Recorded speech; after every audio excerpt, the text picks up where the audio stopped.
Alright, so before I start saying anything else, I need to point out that for about 10 to 20 minutes before I hit record on this video, I had to sit here and like brace myself to hit the record button because what I'm talking about in this video, is something that most people usually wouldn't, especially on YouTube or anywhere else without getting shut down. But I had to sit here and just like brace myself to talk about this because, like, I don't know what'll come of it, and I hope everything good. I hope good things come from it. Either way, I think it's necessary, especially now, because it's May, and I held on till May. And if you listen to Pierce the Veil, if you know that song, if you know, you know. But because of that, I feel it's far more than necessary to talk about this now. And honestly, yeah, I'm still kind of bracing myself to talk about this topic because I haven't talked about it in a video. I've talked about it with my family, but not on camera because I really don't know how to do it. I'm still kind of bracing myself now. I don't even know where to start with it, and I don't know where it'll go. To be honest, I don't know where any of this will go, but it's always worth a try. God, where do I even begin? I guess I should start with, or start at the very beginning. When I was little, um, subconsciously, although I never would have admitted it at the time, well, because it was subconscious and I wasn't aware of it, but I always grappled with depression in some form. Whether I realized it or not, it was always there. It was really hard to get me to smile. I never liked smiling, and to this day I don't. And nowadays I know that the fact that I don't like smiling is a symptom of that. And I didn't like socializing with people. Socializing is really hard and takes a lot out of me. Well, at the same time, I craved human connection. I hated socializing, and those are two things that still stand today because I crave human connection, but socializing isn't always easy, and a lot of the times it's not easy. And seeing everybody else around you not struggle with it while you do, it makes you feel horrible about yourself. And to this day, it still stands. I feel horrible that socializing is so easy for seemingly most people, but I don't like doing it. And not only was that a subconscious thing, there was also the those S thoughts. I don't even know if I'm allowed to say the word. I don't even know what I'm going to title this video. But if you know, you know. I wanted to, for lack of a better term, Kurt Cobain myself. And you honestly wouldn't expect somebody like me to feel that way because I'm very privileged. My family never really struggled financially. So you think that somebody who's financially stable, who can get whatever they want whenever they want, you wouldn't think somebody like that would be struggling with that. But I'll say how, like I always say, you wouldn't expect that from all these celebrities who have it all. Chester Bennington, lead singer of Linkin Park, committed suicide. Oh, there I go saying the word. And Kurt Cobain did the same thing, and you wouldn't have expected it from either of those two guys. If you know who they are, or if you don't know who they are, Google them. I don't know how you could possibly not know who they are. But the point is, everybody's dealing with something. Whether you're able to see it or not, people are going through a lot of shit. And it's one thing that's always frustrated me about people is that they feel like, oh, if this guy has a certain amount of money, he's just not allowed to be depressed. Like if he has a mansion, if he has like all the money in the world, he can never be depressed ever again. He'll have a smile like engraved in his face, like the Joker. like from the Dark Knight, the scar. You want to know how I got all these scars? You want to know how I got them? It's like that kind of thing.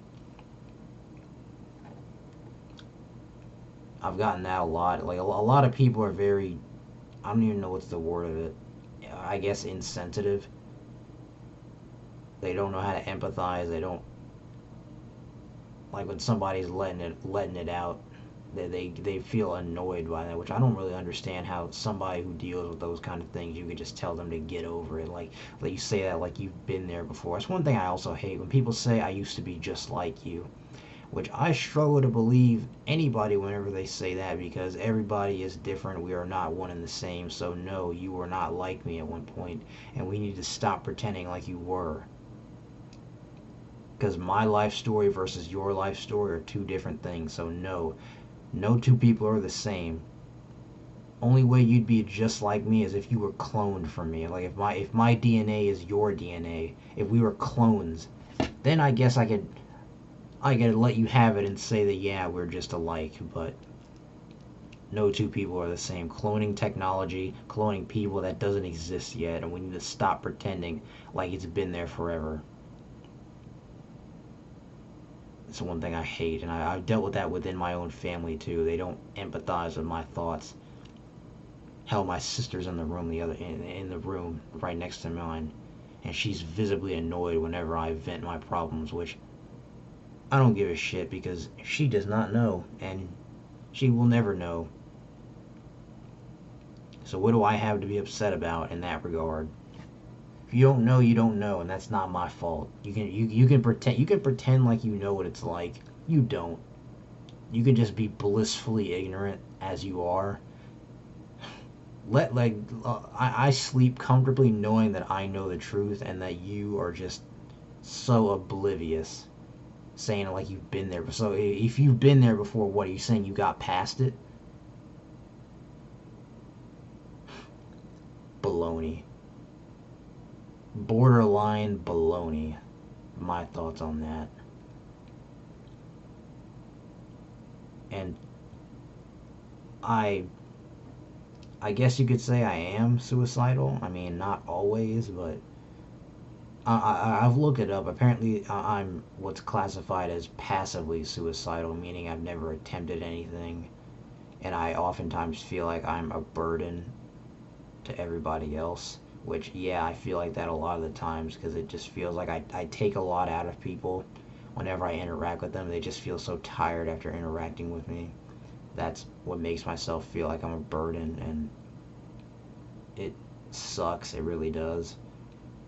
I don't know if it's like if I'm imagining things or anything, but it legitimately feels real.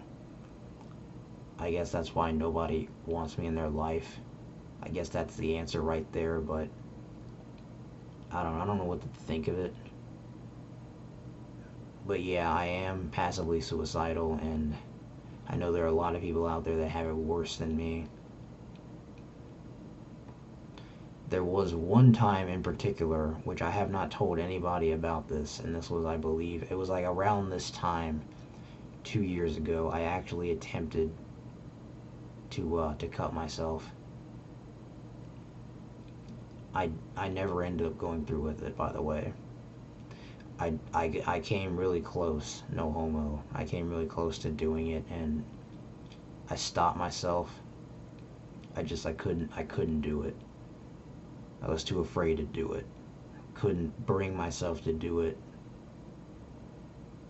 And that was something. It's not something you could just let go of, and that stemmed from a lot of different things that have happened to me. Just feeling worthless to everybody, feeling like you're a burden and that you don't matter, and that's the whole reason I keep getting abandoned, is because all I do is bring misfortune, and I don't know how to change that.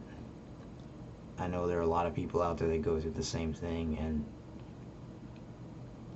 I want to offer people a safe space. That's why I started telling story times, is I wanted to give people a place to feel comfortable at, the place I've never had.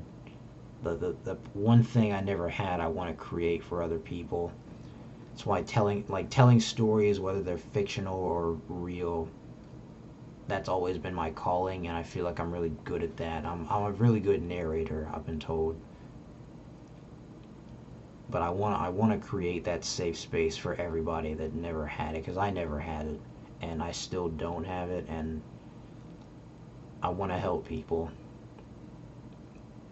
There are plenty of people in this world that want to hurt others, and I've been hurt. I've been victim to that, but I never I never wake up wanting to hurt people. I don't go into things looking to ruin somebody's day, even though that's what people do to me.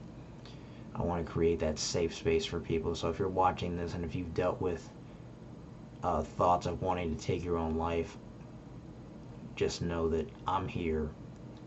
Even though nobody's here for me, I'm here for you, and I do this because it's the right thing to do. It's just what I feel needs to be done. And I hope this helped. I really did. And thank you. Legitimately, thank you for holding on until May. And I hope we survive many more in the future. Shit's tough, I know. It always is. It always will be. All we gotta do is survive. And I prove to you, or I hope I prove to you, that it can be done.